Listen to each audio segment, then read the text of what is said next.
Hello, book two. This is Alan. I just came in from out in the back out yard. I was feeding a hen. Next door neighbor has some hens who are rust color, and they go all over the neighborhood. They go across the street. They look for food, and it looks like there are a couple of women because they're always in a pair, and it looks like they're carrying a little purse behind them that's sitting there talking to each other as they walk along. Neighbor also has a chicken and also a rooster. When I went outside, I in the backyard, the hen was at the back fence and saw me and came running to the back door. And just one of them this time. And so I went over to where I keep the bird seed.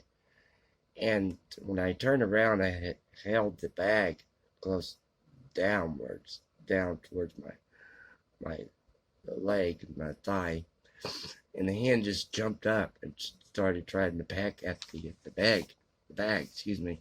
So I said, wait a minute, hold on, and I gave put my hand in there and gave a little bit of bird seed to the hen. So every time I go out there, the hen will see me and immediately knows, oh, this person's going to feed me, so I better pay attention to it. So it's the only place where I could see a chicken across the road. But if I tell people that, then they don't believe me. So this is the summer school book tag. Bill Rutenberg tagged me, and he has a Rutenberg library. Very good historical books, history books. He's a teacher, social studies, and you should go follow him if you don't already. This is created by All D Books, and so let's get started. First one is Language Arts. Tell us about a book you were assigned to read in school. I wasn't assigned to read any books in school when I went through 12 years of indoctrination. School. I was took the Iowa Basic Skills Test in elementary school, and those tests determined what level of English you would be put into when you got into high school.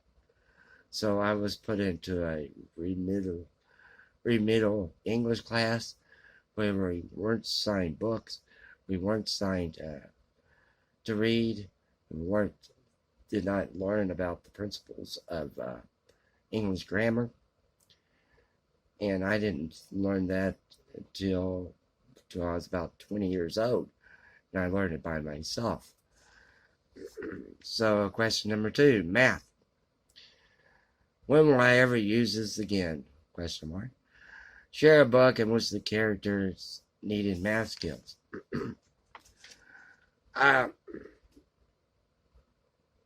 Some time ago, there was a book called The Martian by Andy Weir. And the book starts out on Mars, and there's a dust storm kicks up.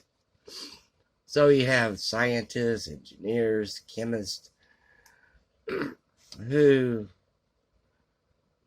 you would think would have predicted that a dust storm would occur at this time, and they wouldn't be outside on the planet's surface.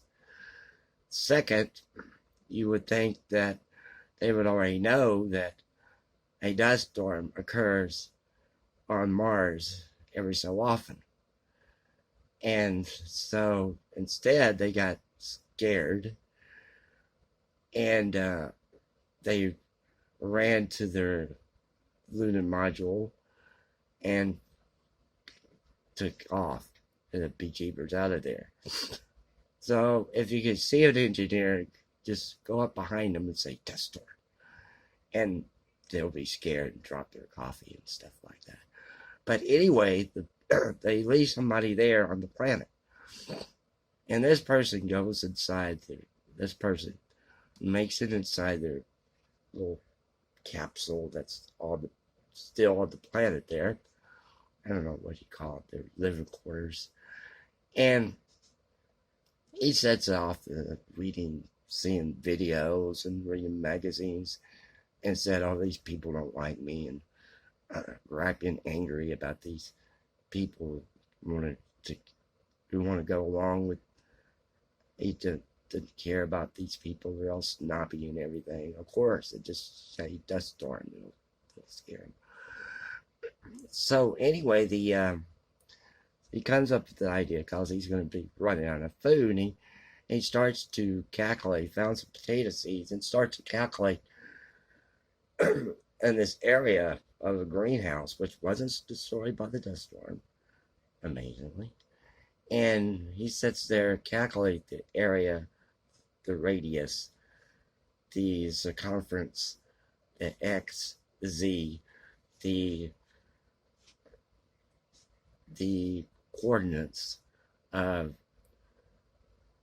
a times r plus z divided by x is equal to z divided by, take away, subtracted by, this is multiplied by the number of days, x, y, z, and this goes on for pages like this, and that's where my eyes started glazing over.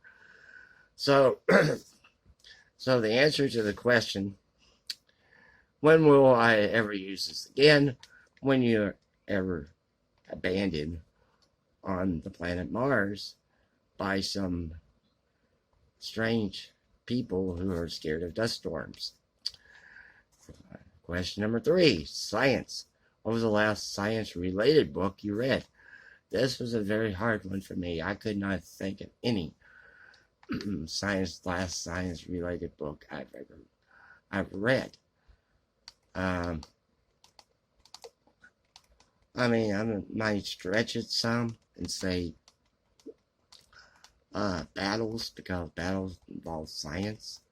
But I couldn't think of anything. Sorry, I have to pass on that one. Number 4, social studies. Share a book on your TBR that is translated that deals with the government.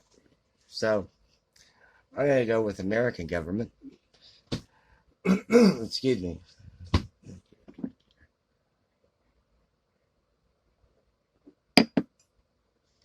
I'm going to go with American government. I'm going to skip executive branch of government, which there's way too many books written about a person who is the figurehead. I'm going to skip the legislative branch of the government, and I'm going to go to the Supreme Court. This is the men and women who made cases and decisions that shaped our Constitution, the People's History of the Supreme Court, by Peter Irons. This was published by Viking Press, and this one came out, let's see.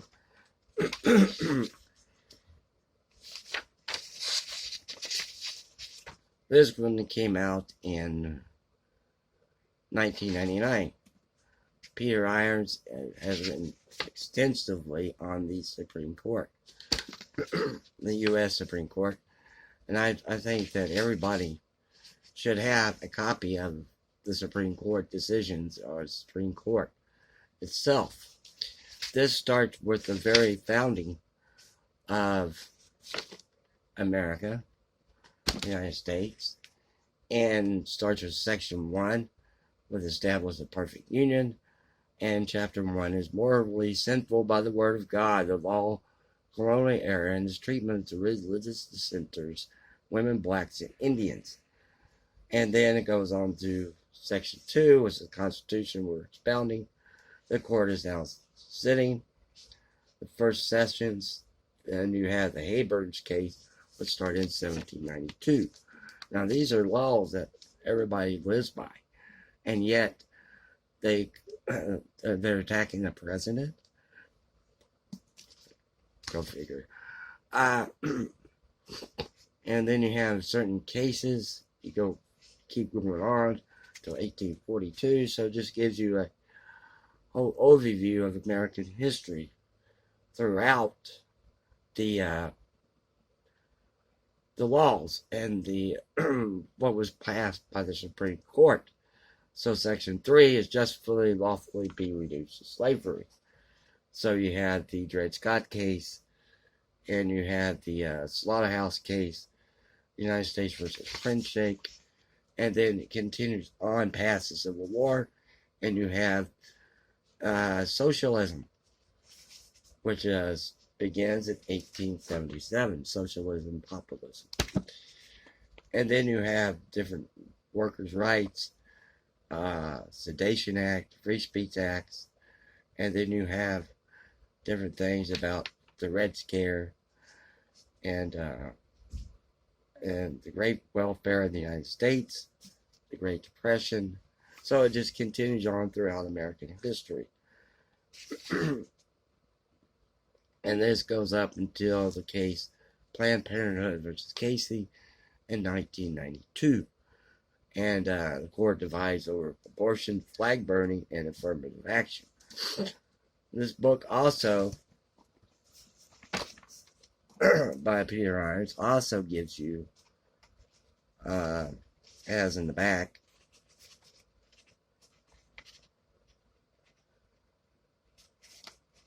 the United States Constitution,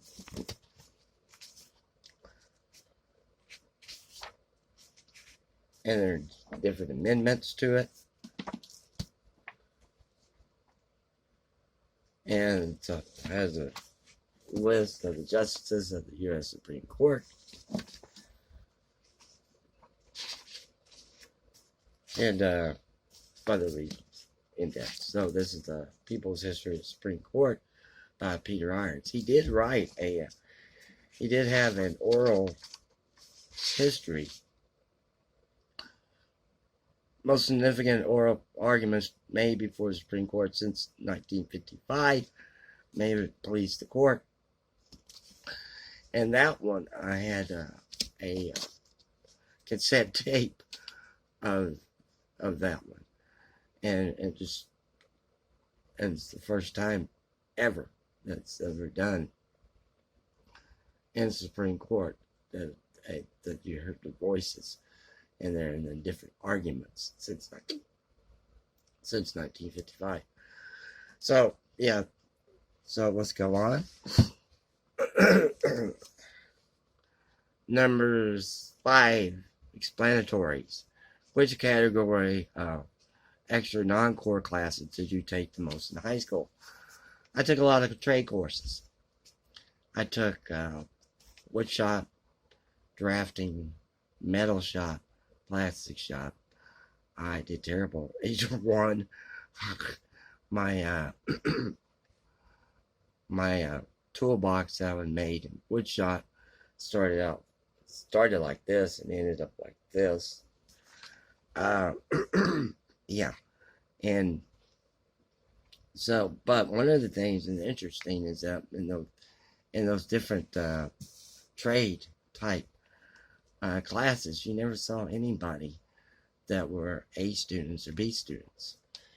And also, I was going to take a typing course because I learned how to type. And the counselor said, no, you don't need that. And I was going to take a Spanish course. He goes, oh, why do you need that for?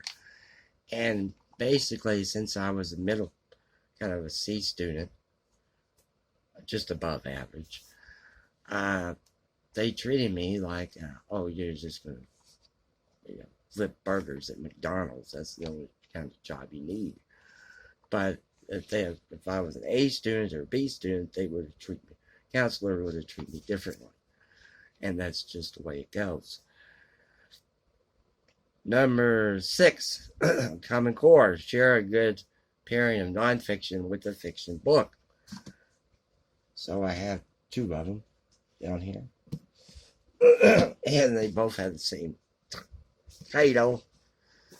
And here we go. This is Stalingrad. The first one is Stalingrad by Michael K. Jones. This was actually the first English translated book to use interviews with the survivors of the Battle of Stalingrad. This is a nonfiction work. This one is fiction. This is Stalingrad by Vasilev Grossman. It's a fiction work of the Battle of Stalingrad. It's fiction because it's actually historical fiction because in the back he gives the list of characters, and the ones with the asterisk before the name is a real person. The one with the asterisk with no asterisk is a person that he just made up. So yeah, this is a